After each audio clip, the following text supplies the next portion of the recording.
So, good afternoon.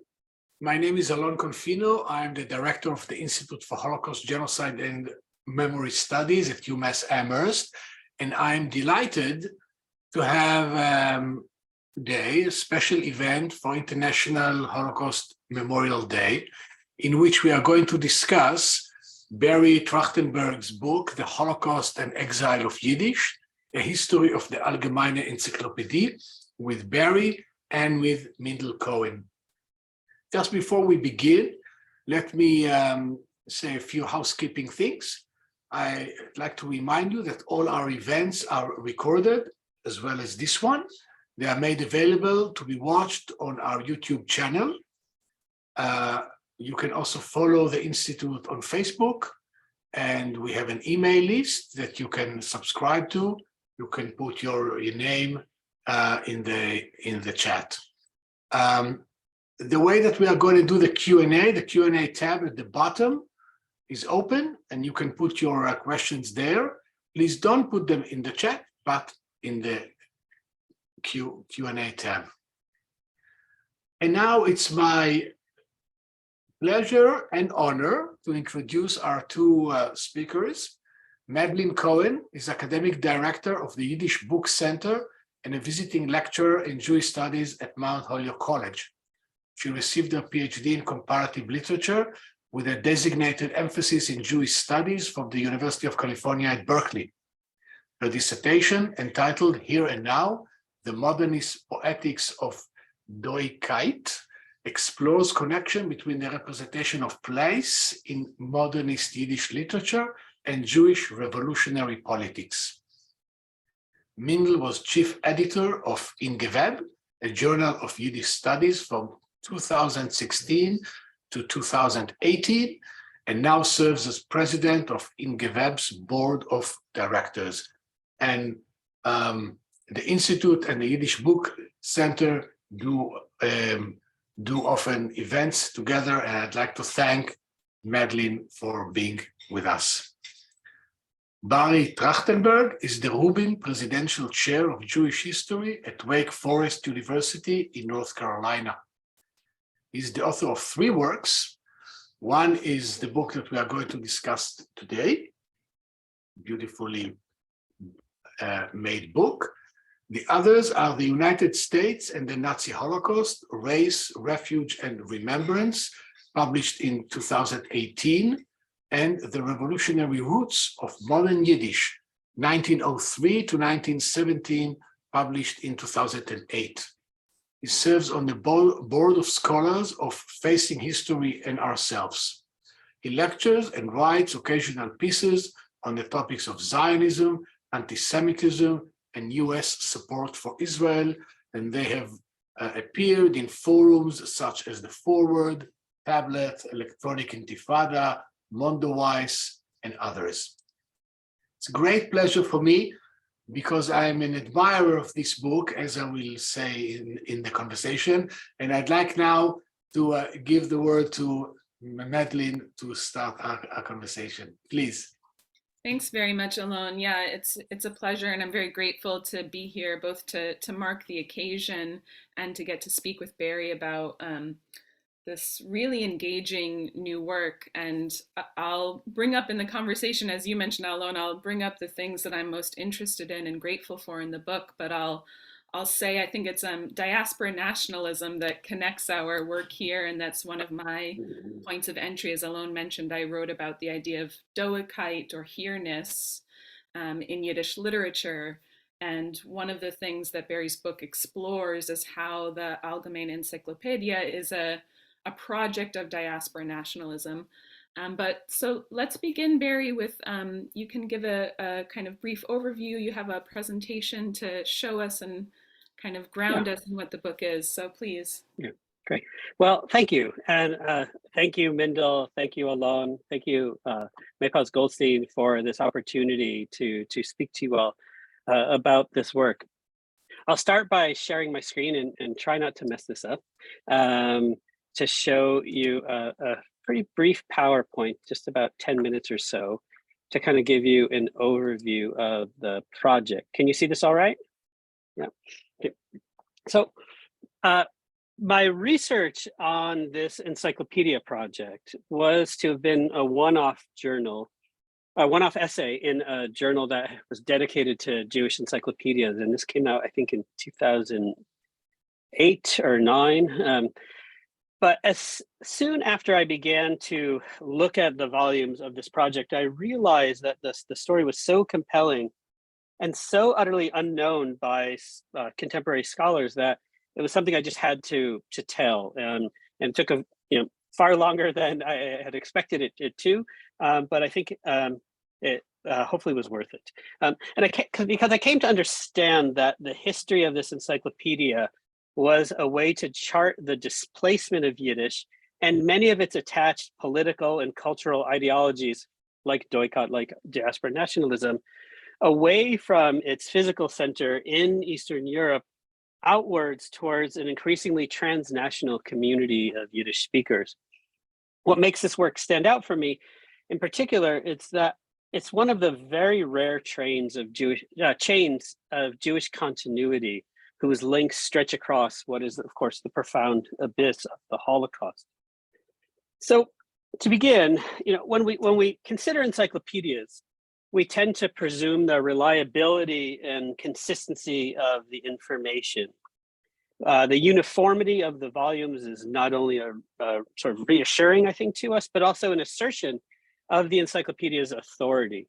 We imagine that there's a central plan, that there's a guiding vision, and very often a single editor who will shepherd the project from its inception to its completion. Encyclopedias cover an established and defined body of knowledge and have a clear beginning, middle, and end to them. And encyclopedias and other major reference works are themselves institutions, right? Think of the authority of the Britannica or of the Oxford English Dictionary.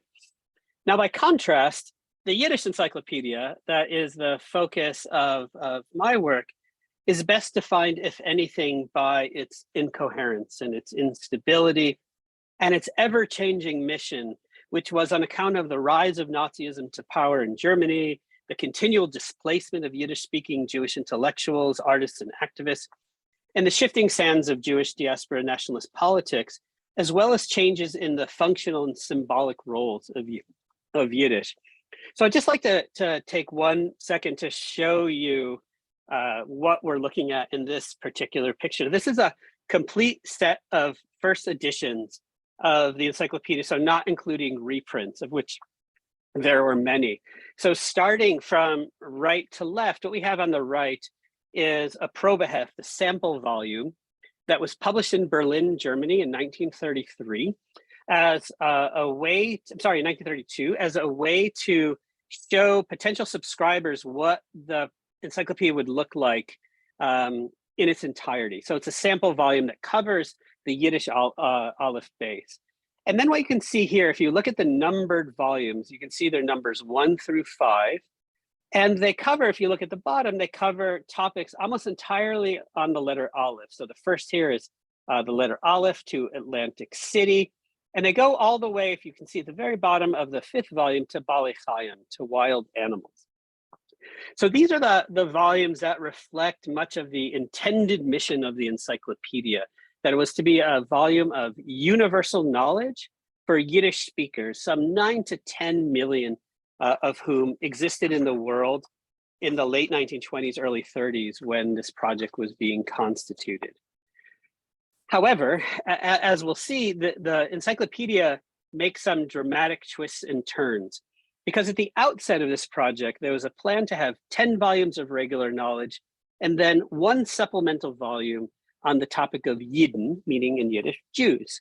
So there's going to be most on universal knowledge and really just 1 volume dedicated to the topic of Jews. But as you can see, if you begin to look at the bottom of the spines of these other volumes, you can see there's Yiddish Aleph, Beis, Gimel, Daled, Hey, Zayin. There's 7 entirely dedicated to this topic. And this happens as a consequence of the Holocaust and the shifting needs of Yiddish readers away from knowledge of what we might think of as mundane or universal topics towards much more specific Jewish topics. And then we have on the far left, volumes 1 through 4, this 4-volume set called Jewish People, Past and Present, which contains some of the best writings in English translation from the 7 Yidden volumes, as well as new essays that were crafted specifically for this. These are all published in the post-war period out of New York. The last of them is from the 1950s. And so what I love about this particular photo is that there's little that seems to unify this project except for these twin gold bars at the top and bottom of all of the volumes, which tells you that these volumes are related to one another. So I'll just kind of walk us through just a little bit of how these volumes came into being. I won't take too much time for this so we can get to our conversation. But the Algemeyne Encyclopedia came about at a time period when there was a really broad range of Jewish encyclopedias that were being created. There's the Jewish Encyclopedia, which was in the first slide that I showed you, which was published in New York, 1901 to 1905. It's followed soon after by a Russian language encyclopedia, which is very much an expansion and sort of an improvement on the Jewish. And then you have several attempts in the 1920s in Berlin, Germany, to create Jewish encyclopedias. Now, what links all these encyclopedias with one another is that they're written in non-Jewish languages and they're on Jewish topics, right? And so what they're meant to be are volumes of Jewish knowledge for both Jewish and non-Jewish audiences. And so they have dual missions here. They're sort of to educate non-Jews about Jews and to provide Jews with knowledge of themselves, their own past, their own history, culture, and beliefs. So this is really a giant age of Jewish encyclopedias. Now, what differentiates this project, this Yiddish encyclopedia, was that it was written in a Jewish language, but intended to have universal knowledge. So there was a sense that what the Yiddish readers of the 1920s and 30s needed was a way to connect themselves with the modern world. That they had plenty of self-knowledge. They were Jews, they already knew Yiddish. They already knew what it meant to be Jewish. They didn't need to be educated in that, so some thought, but what they really needed was knowledge of politics and religion and the history of the world and all of the things that would be contained in a usual encyclopedia. In addition to that, there was this sense that having a Yiddish encyclopedia would be a way to announce that the Jewish people had arrived in the world itself, and that the Yiddish language would take its place among the great languages of the world. So it had many sort of goals and aims as it was being created, but it was very much assigned to sort of assert the authority of the Yiddish speaking nation of Jews. It was also, very practically speaking, a way to honor the central figure in this slide, Simon Dubnov, who was the great historian of Eastern European Jewry, the first Jewish historian, or the first historian to take Eastern European Jews, and by extension, the Yiddish language, seriously as a topic of history. The figures who are around him in this photo are some of the key organizers of the Yiddish Encyclopedia, such as Yakov Leszczynski, who's really the first great demographer of the Jewish people, and really the figure from whom we get the number 6 million. He was really one of the first to try to count the murdered Jews in the Holocaust. There's Ben Adir, Avram Rosen, who was a major Yiddish activist and head of a territorialist movement that sought to find and identify a homeland for the Jewish people. And more than any of them, the figure who was perhaps most responsible for the encyclopedia for most of its time was Raphael Abramovich, who may have been one of the most famous Jews of the first half of the 20th century, and perhaps one of the most forgotten Jews in the 21st century. For he was the leader of the Mensheviks, the group who had split with the Bolsheviks, the origins of the communist movement, and split away from that group and ultimately had to flee the Soviet Union. And he was a major leader in international labor politics, but he was also a Yiddishist, and he wrote Yiddish grammars, Yiddish textbooks, Yiddish, he more than one attempted a Yiddish encyclopedia. He was a regular writing in the Yiddish forewords. So these figures came together to honor their teacher and mentor, Simon Dubnov, and to create this work. And they were doing it from Berlin, Germany, of all places, in the 1920s and into the early 30s. Berlin was really one of the great centers for Yiddish publishing. These were Jews who were either in exile from the Soviet Union, who found refuge in Berlin, or they just wanted a break from the politics and the turmoil that existed in larger Yiddish centers, such as Poland. Plus, there were financial opportunities that were available to many Jews in the 1920s to work in other languages in Berlin. So, not surprisingly, sort of soon after they get the works get together, they're reaching out to subscribers. Subscribers want to know, like, what's going to be in this encyclopedia? What is it going to contain?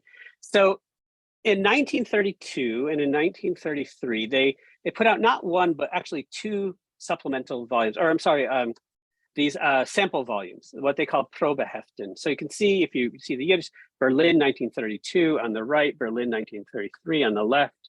And it's in these volumes that we can see what the encyclopedia was supposed to be.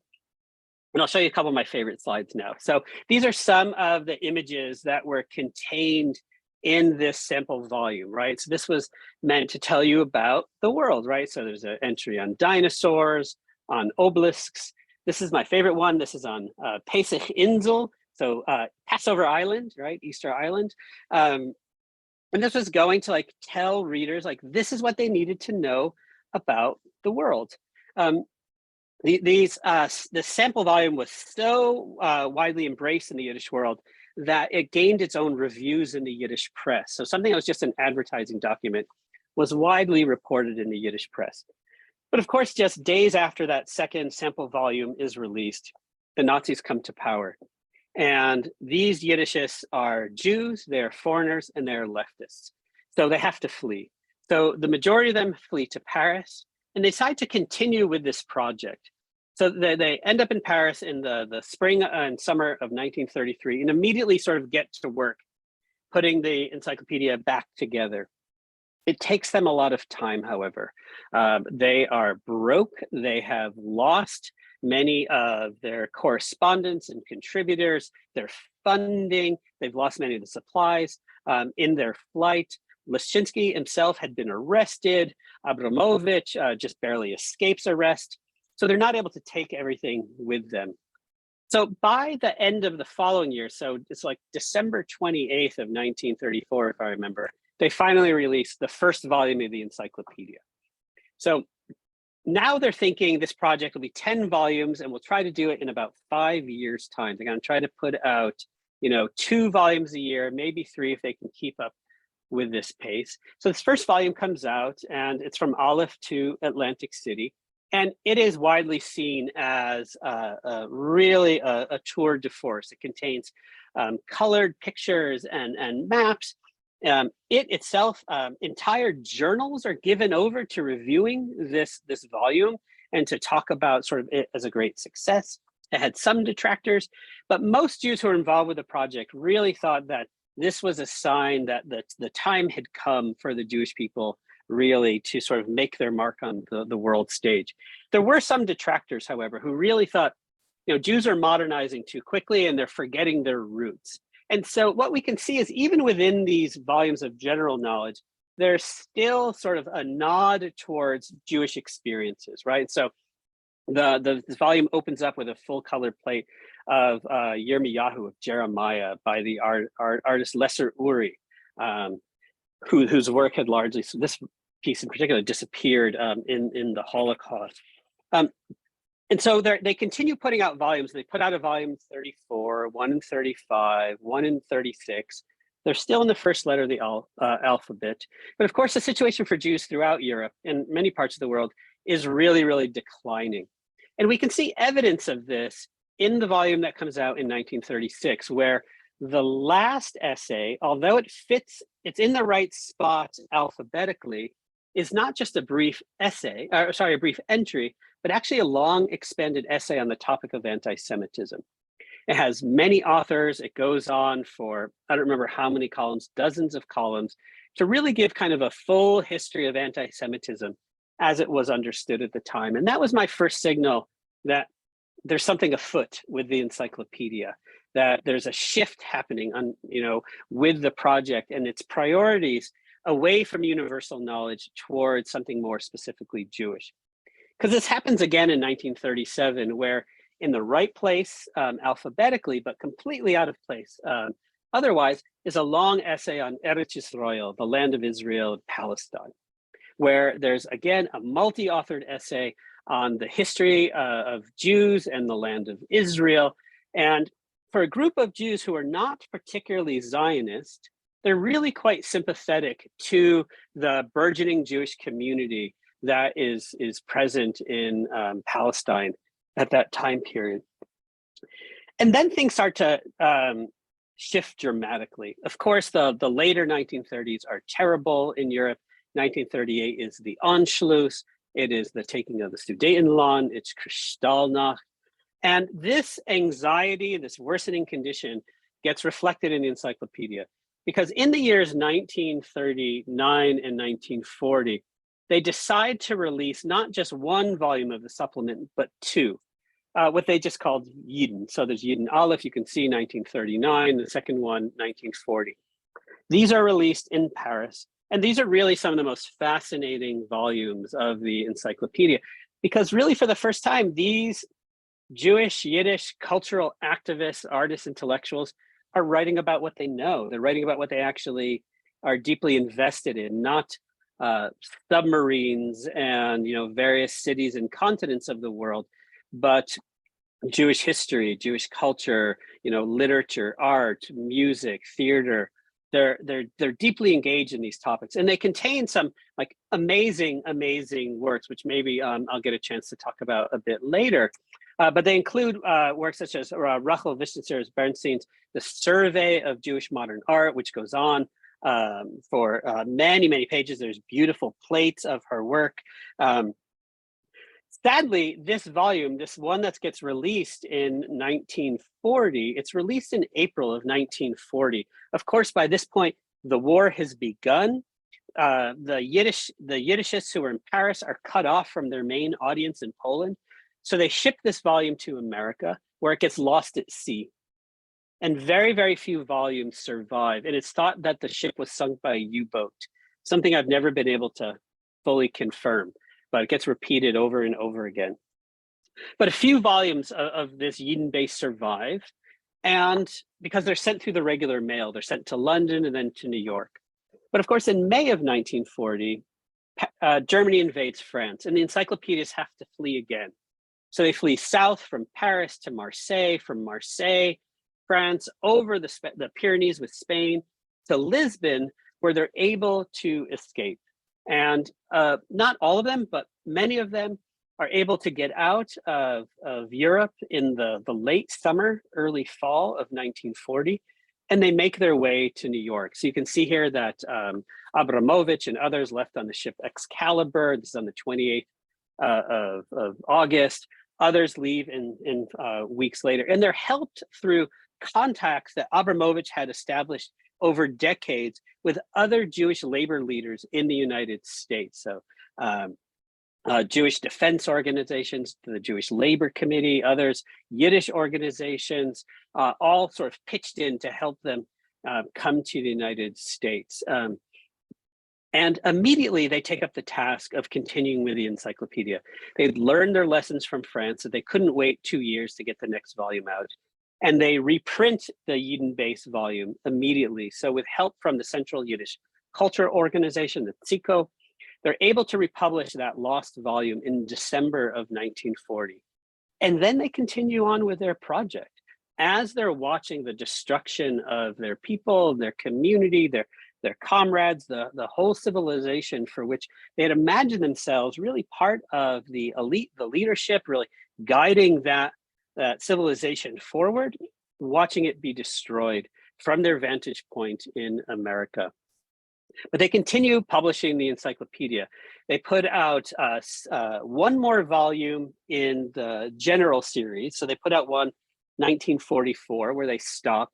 And then they realized what they need to do is just put out volumes of Jewish history. And so they put out Yidden Daled in 1950, where they talk about Jewish life in Europe and talk about this quite a bit on Jewish migration to their new homes. They begin to realize also they need to reach an American audience. So they begin to put out sort of the best writings from the Yidden volumes in English. Initially, they think they're just going to do one volume in 1946, and then they, of course, end up putting out 4 more. And then the last volumes are very much trying to contend with the new situation of Jews in the world, right? The sort of the wellspring of Eastern European Jewry has now been extinguished. And what they see as their task in many ways is to really sort of salvage the best of Eastern European culture and sort of distill it so that it can be available as an inheritance to American Jewry, who they imagine are really going to be responsible for carrying the burden of guiding Jewry forward into the future. So in these last volumes of Jewish People Past and Present, and also Yidden, which they were publishing simultaneously, they are writing, sort of getting down as much as they can of what comprise this Jewish world. They put out a volume on Jewish life in the Americas, which covers from Canada, I think, all the way down to Chile, with entries on Jewish life in the Americas. It features an essay by the Jewish historian Anita Liebman-Levison. And then they finally put out a 2-volume work on the Holocaust that comes out in 1964 and 1966 that had been guided by the Jewish historian Philip Friedman, who's really one of the founders of sort of the field of Holocaust studies.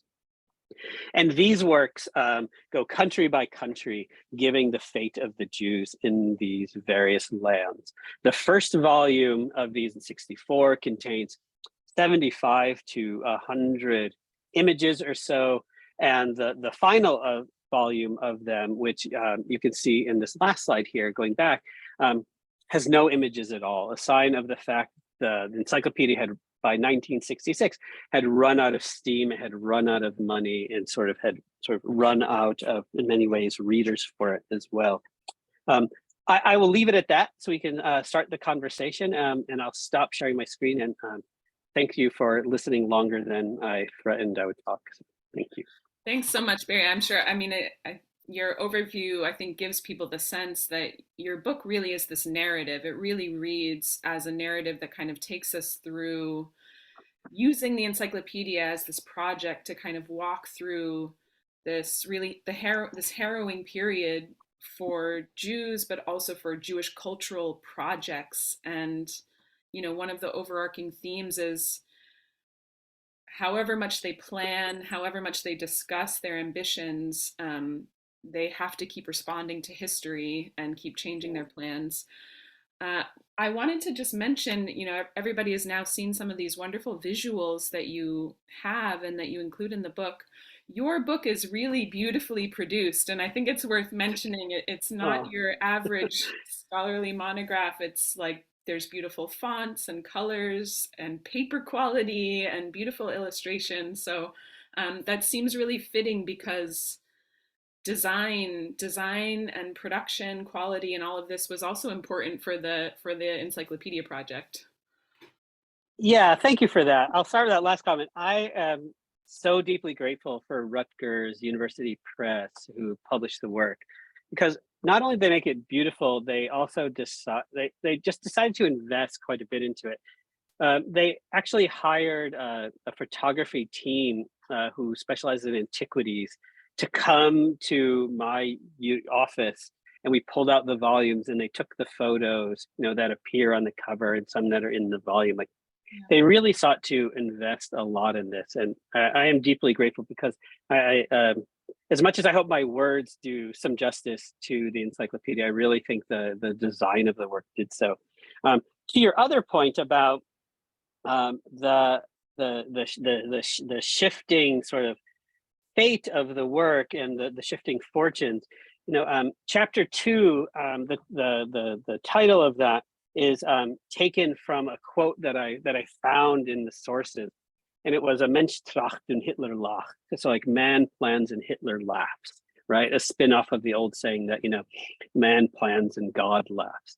That that as much as these encyclopedists, you know, had these great hopes and ambitions for the project, they're constantly sort of bobbing and weaving and shifting their strategies in order to figure out what's the best content to fill these pages. But what's amazing to me is they continue to remain committed to the form of the encyclopedia, if not necessarily the content of an encyclopedia. Like, they still remain invested to this long past the time, I think, that than most of us would have come to expect.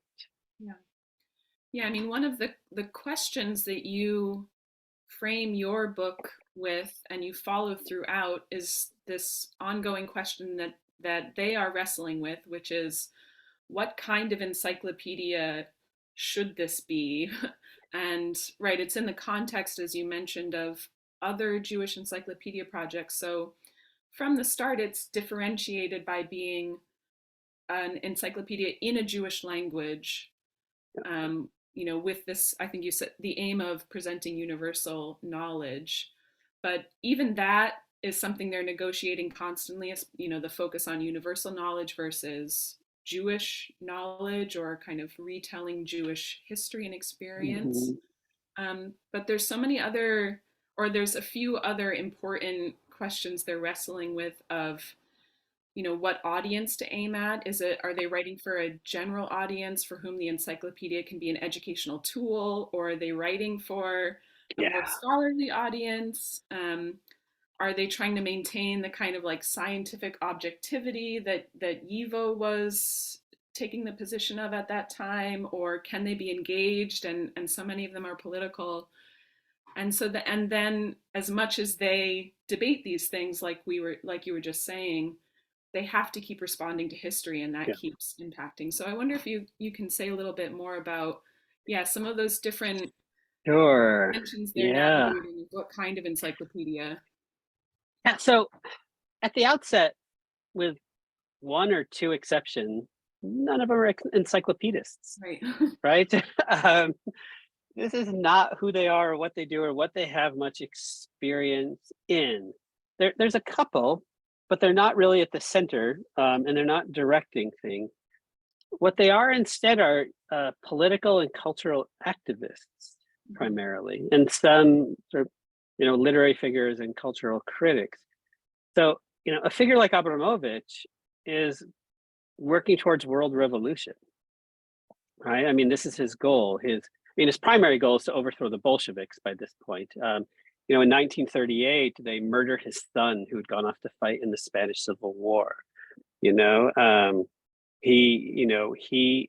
1950s, he's lamenting that the Soviet Union has the bomb, or else he would wish that Eisenhower would just nuke Moscow. I mean, it's real, he's not thinking about the encyclopedia, but he's thinking about the encyclopedia all the time. And there are others who are diaspora nationalists, who are very much looking towards creating a Jewish life in the lens in which Jews find themselves, right? On this principle of here-ness, like, we are here, we are not going there, we are going to build a life and insist upon our rights to organize and live a life as a distinct people within this larger society.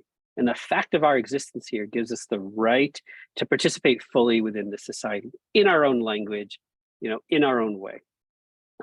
There are also Zionists in the project, and there are some Zionists who imagine that a Jewish state in Palestine, or perhaps somewhere else, is really the future that they should be working towards. And there's others like Dubnov himself, who's a socialist, but also sort of more of a political liberal, who very much believes in the idea of the diaspora and a collective sense of nationhood, but not at all invested in revolutionary ideas, and really quite wary of them in some ways.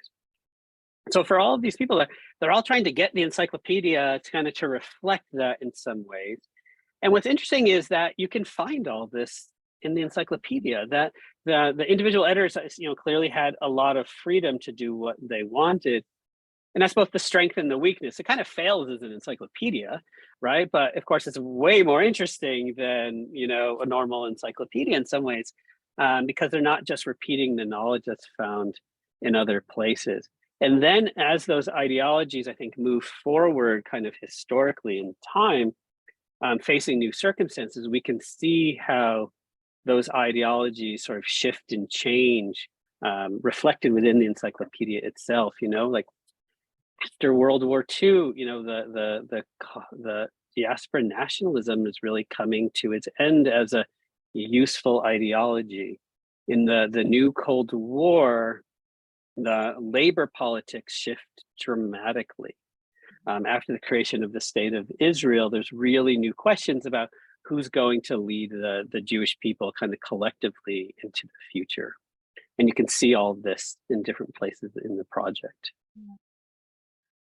That makes me want to ask about, I think another of the kind of guiding threads in the book is a focus on the different cast of characters who are moving the project forward, who are serving as editors, who are contributing to it, who are promoting it and trying to fundraise for it, especially in the US. And I think one of the things that's admirable in the book is, taking time to talk about their individual stories and histories and the context of nobody does one job in the world of Yiddish culture. Like everybody is doing 10 different things, and you give the context of that. So would you like to tell us a little bit more either about the kind of changing cast as a whole? Sure. Yeah. Well, one of the things that I found really quite fascinating was this really interesting relationship between the contributors and the mission of the project, and both sort of change in kind of opposite directions. That at the outset, the scope of the encyclopedia is the entire world, right? As I imagine, it's enormously vast, but the figures invested in it are from this pretty narrow range or narrow slice of the Jewish political spectrum that are kind of to the right of the Bolsheviks and to the left of the Zionists, like the kind of liberal Zionists in some ways. Like they're as I said, they're socialists, they're Mensheviks, they're diaspora nationalists, they're liberal Zionists, but their focus is the world, right? So as this group, they're trying to write about global events, and so they have, essays on Ethiopia and on Ukraine and different parts of the world, right? On science and technology and philosophy. But interestingly, as the focus of the encyclopedia begins to narrow, the cast of contributors begins to expand. And so people who would have never stepped foot, to say, like in the synagogue of the early days of the encyclopedia, all of a sudden find themselves contributing, so that by the late 1930s, you have, Gershom Scholem, who is, a very, very strong Zionist historian who's, writing histories of Jewish mysticism, who's contributing to the encyclopedia. After the war, the encyclopedia really becomes a meeting ground for major Jewish intellectuals. So Claude Levi-Strauss was an editor of some of the encyclopedia. You have, figures like Shimon Ravidovich, one of the last great Hebraists in the diaspora, takes on a leading role in what unfortunately were the last days of his life to work for the encyclopedia. You even have the historian Raul Hilberg, who who's in the very early stages of his career, is one of the editors, or at least reviewers, of the last volumes on the Holocaust, a figure who is often characterized as being very, very far removed from speaking of the Jewish experience in the Holocaust. So you have this fascinating shift that as the topic narrows, the cast of characters expand, which I find utterly fascinating. One thing you mentioned, Rochel Vishnitzer, in your presentation as one of the, kind of standout contributors, but it's noticeable, of course, that it's like largely a male cast of characters. So I wonder if you could say more about that. Did you find women who were involved? If not, obviously it's a part of the broader trend in Yiddish culture of the time, but why weren't women involved, and how did you think about that in this project? Sure. So I thought a lot about different strategies for contending with this question, and I hope to some degree I was successful, because this is very much a male-driven project. It reflects who the editors and who the intellectuals were who had access to the different initiatives that were being created at the time. It's very much a reflection of that. And since I wanted to tell the story of this encyclopedia, I couldn't just expand the lens so that would be wide enough. And so it became then a strategy of how to contend with that fact. So what I tried to do was a couple of things. One was when topics that pertain to women were present or conspicuously absent, I tried to pay attention to that. So for example, in the Probeheft, right, in that sample volume, there's more than a dozen individuals mentioned, but only one woman. And I make sure to note that it's, Maria Montessori, right, founder of the Montessori movement. So when a figure like Rachel Vishnitzer Bernstein contributes a major work, I make sure to sort of spend time on it. My other strategy was then in trying to take care in looking towards like, who are the secondary sources, who are the authors of secondary sources that I'm relying upon when working on this project. And so I really tried to pay attention to the historians and critics that I could draw from and place women first in those as a way to bring more voices into the project. What I couldn't figure out, and if there are people out there who can, I would like to know, like how to reveal the invisible labor that goes into the work, right? Because although I don't really even see many reference to it, and that's because so many of the archives are just gone, I don't know who the typists were, and I don't know who the clerks were, and I don't know who the stenographers were. I assume they're mostly women or largely women. And maybe the wives and daughters of some of these encyclopedists, and it may be people who were hired for these projects, but I haven't figured out a strategy, and I didn't figure out a strategy for this project of how to make that labor visible. And so, yeah, that's how I tried to contend with that question. Barry, can you tell us something about the sources? Where have been the sources of this encyclopedia? Are they still, some of them in Berlin and Paris, or moved to New York City? So yeah, so they're everywhere except for where you would go to think to look for them. So for a project that moved from Berlin to Paris to New York, I found nothing in Berlin or in Paris. And I did spend a happy month in Paris looking for them on a grant once, many, many years ago. But the materials are everywhere else because, there's a couple hundred people at least who are involved in the making of this. So I have their correspondence. So probably the largest cachet of materials outside of New York, which I can talk about in a second, are in Amsterdam, of all places, at the Social History Archive that's there. And that's because Raphael Abramovich's son, Mark Rain, excuse me, while he was going off to fight in the Spanish Civil War, excuse me, brought his father's materials to be deposited there.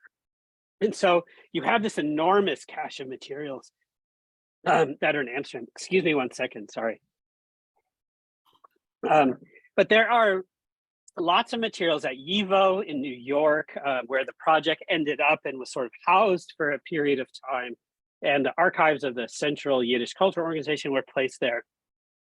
But there are archives in many places. They are in Cambridge, at Harvard. Shimon Ravidovich's files until recently were in Ben Ravid, his son's basement, and you'd have to make an appointment to go visit Ben Ravid, and you'd sit in his kitchen, and he would go down and get the materials from his basement, let you read them at his kitchen table.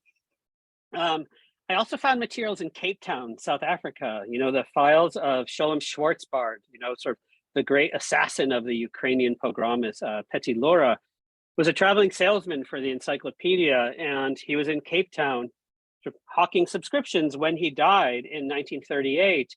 And there's materials of his there, and they contain the only known marketing materials from that period of the encyclopedia.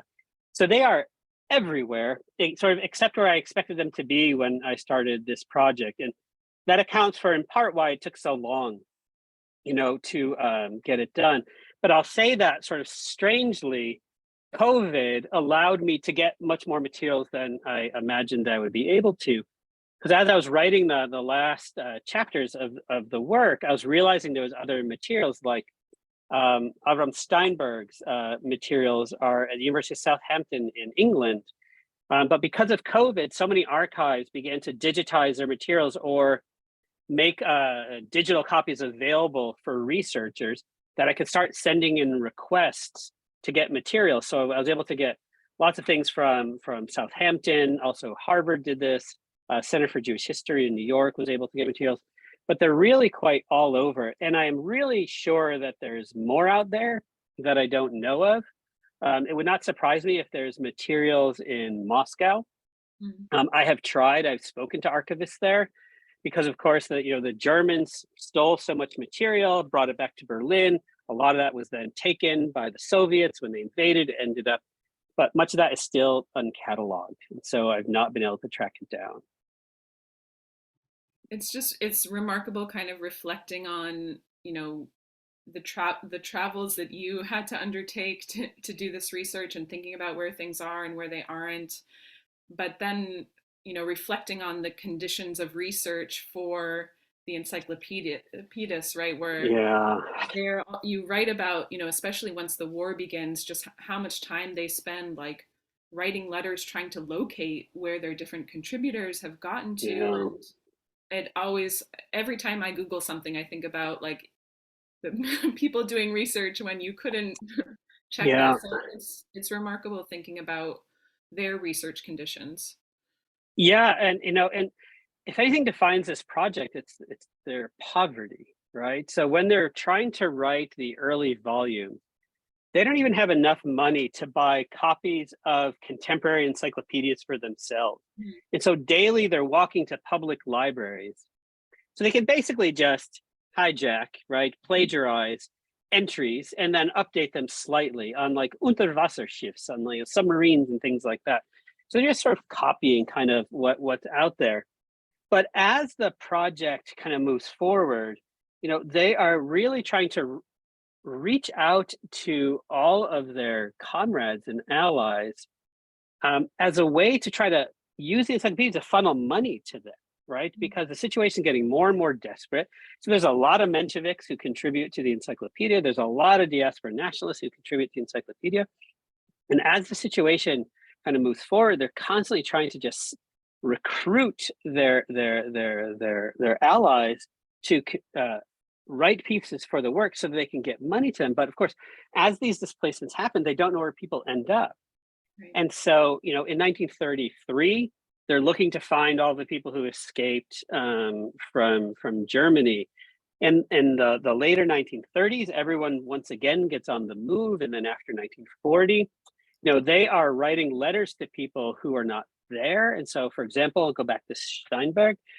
He's in London, but they're writing to him in Poland because that's when they last heard of him. And then after the German invasion of the Soviet Union in the summer of 1941, when the Holocaust really can be said to have begun sort of in earnest, this is when the major centers of Eastern European Jewish life are just under this relentless assault. So the YIVO itself in Vilna, which Poland, then Lithuania, kind of back again, they are just desperate to find out what has become of their people, not only just to know, but because they have contacts in the US government and they can try to get them out. And some, they're able to get out who make the trip all the way through Japan, around the United States the other way.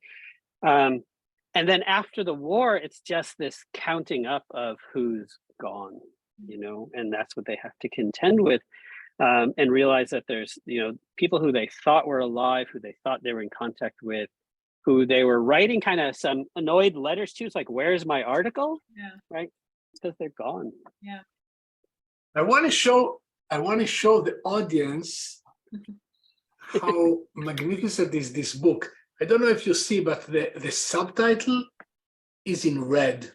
Yeah. I thought, when was the last time that I saw an academic book with subtitle in red? I love it. Yeah. I will ask now, from now on, all the press of my book to have the subtitles in red, green. It's so striking. Yeah, it's really an honor. It gives you a sense that you are reading something demands your attention. Yeah, thank you. So, Barry, what I found moving in the story that you are telling is that the project began with the aim of producing universalist knowledge to the people in Yiddish. And as you say, to have an encyclopedia is to have a say in the world. It's like in Israel, they started the Encyclopedia Ivrit, the Hebrew encyclopedia in the 50s. And I remember when I used to go, we didn't have it at home. I don't know why, maybe because we had many other books, but in many other places, homes was very respectable to have the volumes of the Hebrew University and of the Hebrew Encyclopedia, and every year there was another volume. Now no one knows what to do with it, of course. I know. So your project began with this laudable aim of the Enlightenment. Mm-hmm. Yeah. But it ends when the readership is actually dead. Yeah.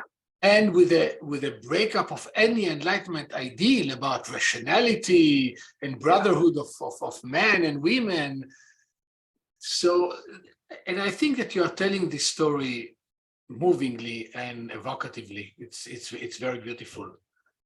Thank you. You note that after 45, there was a controversy among the people of the Encyclopedia, not about the Holocaust, but because of the Holocaust. Can you tell us a little bit more about how these people saw their project in light of the Holocaust? Yeah. What were the different opinions and different feelings, and then different experiences also, because some of them were Holocaust survivors. Yeah. So the real struggle for all of them is to how to square their conception of history and their conception of Jews and their conception of themselves with what seems to be the supremacy of almost the Zionist narrative at this point, right? Because these figures are not by and large Zionists, right? So they don't accept that diaspora life is meaningless. They don't accept that Jews have absent themselves from politics or from power. You know, they believe there's meaning and there's purpose to life in the diaspora. And not all of them, but most of them are committed to that project in one form or another. After the Holocaust, it becomes really hard for many of them to kind of figure out, you know, is there a way to continue with this vision? You know, is there a place for it in America? And some of them go through a real period of existential crisis. So you have a figure like Leschinski, for example, who just believes that diaspora is over. You know, to his mind, the Jewish community in Russia or Soviet Union is going to Russify and sort of disappear under the yoke of Soviet oppression. In the United States, he said the problem is there's no anti-Semitism, you know, comparatively to Europe in that way. So there's no external pressure on Jews to stay Jewish. They can assimilate, you know. So he's panicked about this future, and he says the only hope we have is Palestine. So he's writing this in the months or the years and then months right before Israel is established. Like the only hope is there, but he's not even optimistic about that because like it's this tiny community, and you know the Jews of the world aren't going to invest themselves in it. And he's right for a couple decades, but they're sort of deeply pessimistic, while others really see that, you know, they certainly acknowledge the cataclysm, of course, but they remain sort of committed to this work, you know, because they still have several million Yiddish readers in the world, you know, who they see that they have an obligation towards. they recognize that it's not going to perhaps continue for subsequent generations, but that commitment to those people still endures, and they recognize that it has value in and of itself, even if it did not prove historically triumphant, right? And they refuse to sort of cede to this notion of the inevitability of Jewish destruction and catastrophe. And in that sense, they're very much still kind of Dubnovian, that they recognize that as one center falls, another center will emerge, and Jewish life will continue. And so what they see that their task is to gather up and distill the best of Jewish knowledge, not universal knowledge, which they had at the outset, the best of Jewish knowledge, and package it in a way so they can bequeath it to American Jewry, so that they will have this legacy upon which they can then build as American Jewry moves forward, and perhaps not keep the Yiddish language, but to keep some of the values of that world that had been destroyed. I'll just add that what Alon put in the chat is, I think we're happy to receive questions from the audience as well. So I just wanted to make sure everybody knows that, and then to just follow up on this discussion that you're having, that two of the things that are remarkable about the encyclopedia, one is not only that it's a project that began before the Holocaust and continued after, but that it continued through. And you share some of the, the introductions or forewords of the volumes that come out during the war. So that seems really fascinating, that we get to see them reacting and responding to what the mission of their project is as war is breaking out, earlier as Hitler's coming to power and the first kind of anti-Semitic laws are coming into place, and that the volumes are coming out through the entire war, and then they're evaluating and continuing, and that seems almost unique, at least for a project of this scale in the Yiddish language. Yeah, I think it is. I have not found another that does it. The closest I've found is the Yivo Blätter, so the monthly-ish, volume that came out from Yivo, the Yiddish Scientific Institute, which had begun was actually founded in Berlin in 1925, established in Vilna, and then moved to New York also during the war, because its founder, Max Weinreich, was able to escape, and what was sort of a peripheral unit of the Yivo becomes a new center. So that project continues. But beyond that, I've not really found anything that does so. And in part, that's what motivated me to want to write this book, because, we almost only, and appropriately, I think of the Holocaust as a period of rupture, like one culture comes to an end, another one begins. And so when you find a chain of continuity, or a thread really of continuity, it seems really worthwhile to pay some attention to that not only for its own sake, but perhaps there's some knowledge there that can be useful for us as we reconceive this period, that it gives us an opportunity to see the history in this entirety, and to think of the middle decades of the 20th century through a line of continuity, which is otherwise really not available to us. Madeleine, we can take maybe a question from the audience.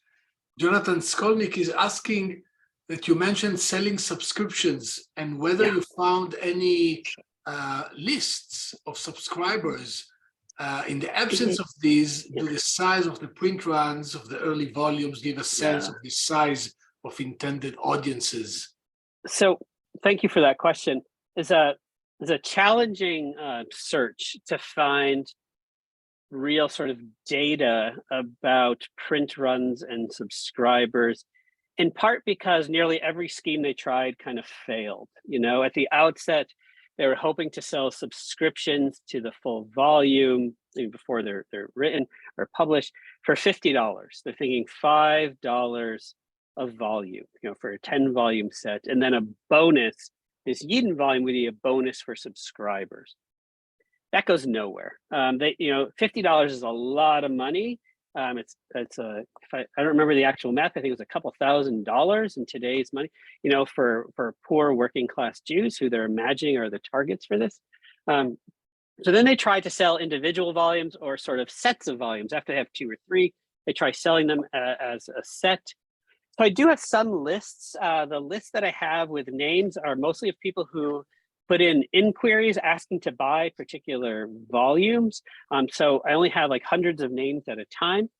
What I do know is at the height of sales in the 1930s, there was about 6,000 volumes of each that were in the major print run. So that was at the height of the project, that about 6,000 were sold.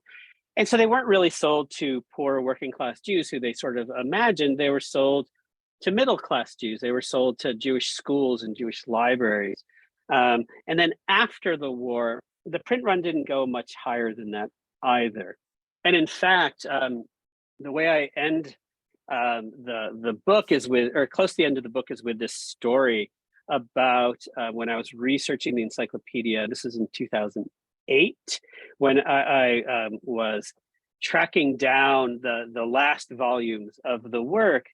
I realized that the Tziko, which had taken on responsibility for publishing the post-war volumes, is still around. It was open for 4 hours a week, and now it's out in Long Island City, in a still pretty new location. And but then it was in the Atran building, which is just above Union Square in New York. And I called the director, Hi Wolf, and I asked him about the encyclopedia. And he's like, "You're calling about the Yiddish encyclopedia?" I was like, "No one calls about this." It's like, "Come over." He says, and I remember this clearly, like, "My basement's full of them." And so I walk over, it's about a 10-minute walk from Yuba, and he takes me down into the basement, and literally floor to ceiling are unsold volumes from the 1964 and 1966, the Holocaust volumes. That by that point, there had been a print run of about 1,500. And I mean, I don't know how many copies were there, but there were hundreds and hundreds and hundreds of copies, because that were left behind. There was no one to read them, no one to buy them by that time period. We have another question from our audience that I'll share, and it relates to a question of mine. So Shelley Hahn asks about, in general, the effect of the Holocaust on the Yiddish language and its survival. And that's a very big question. So I might simplify it by, how you see the encyclopedists thinking about what's going to happen to Yiddish after the Holocaust, which is very present in those later volumes. And something we talked a little bit about was, that the post-war moment actually has this kind of explosion of Yiddish publishing, that there are, in addition to the encyclopedia, there are other large-scale book publishing projects that are similarly about documenting or making sure that the kind of legacy and treasures of Yiddish cultural production are available. So the Musterwerk series, right? That's this, I forget how, over 100, 170 volumes, and Das Polische Jiddentum, which takes place over a similar kind of several decades after the war. So, but it seems very interesting that people who are participating in the survival of Yiddish publishing, who are putting out new works, they're also very concerned, or maybe convinced, that Yiddish isn't going to survive as a living culture. So I wonder if you could tell us a bit about what you saw. How are they thinking about it? You're absolutely right, Mindl, that there's this frenzy, or even this panic of Yiddish publishing that is in this period. And again, because the figures who are responsible for this, and they are in a very broad Yiddish diaspora at this point, right? So they're doing this from Buenos Aires, they're doing this in Cape Town, in Montevideo, in Melbourne, not only just New York, right? They're doing this in Vancouver, and they're doing this in Tel Aviv, doing all of this work. these figures, they sort of collectively realize that if they don't put these words down on the page, they threaten to be gone forever. So what they, I think, jointly sort of decide to do, individual initiatives, sometimes group initiatives, is like these encyclopedias, is that they feel just this deep moral obligation to get this culture that's been defined by a language, right? Has a language at its core, really a literature at its core, to get that down for posterity's sake, but also so that, in kind of the, I don't know, I'm going to make a bad metaphor here, but sort of like the wall of Jewish civilization, there's like significant bricks dedicated to this, right? So that this is not gone forever. And what's fascinating is, they were right. Because like on the one hand, there was obviously this steep decline in Yiddish knowledge afterwards. The subsequent generations didn't speak the language. But what happened is, of course, that Yiddish begins to take on kind of this new unexpected form where, people have talked about, post-vernacular means, where it has like the symbolic meaning of Yiddish becomes so important, right? And it's in, Mel Brooks and Woody Allen and Leo Rosten's Joys of Yiddish, and in the translations of singers' works, and in Yentl, and in all of this, right? It has this other life of popularizations and sometimes like degradations of Yiddish. But what also was happening was that slowly, like people began investigating these sources. So what are we seeing? We're seeing all these amazing new translations of works that were in Yiddish, new works like Chava Rosenfarb, right? New translations of her work. There was all the work that the Yiddish Book Center is doing on translation to foster translations. Like, well, what are they translating? Like, well, a lot of these works have been left behind, right? That were left behind as these markers of this civilization. So the future of Yiddish may not be in Yiddish, but it definitely has a future because of the deliberate efforts of these encyclopedias and others in that much larger post-war circle. Barry, we have some more questions, but our time is up. But before we leave, we'd like to know, what is your next project? You are resting now. I'm not resting. I'm working on a small project right now, which is on a set of letters that were donated to my university, and they were written by a German Jewish family from 1937 to 1941 to their son, who at 17 was sent to America. And he was sent to America to escape the Nazis. And he has a very, very hard life in America. What we have are all the letters from the family and none of his letters back to his family. And with colleagues of mine here at my university, Wake Forest, we're transliterating the letters, or transcribing them, translating them.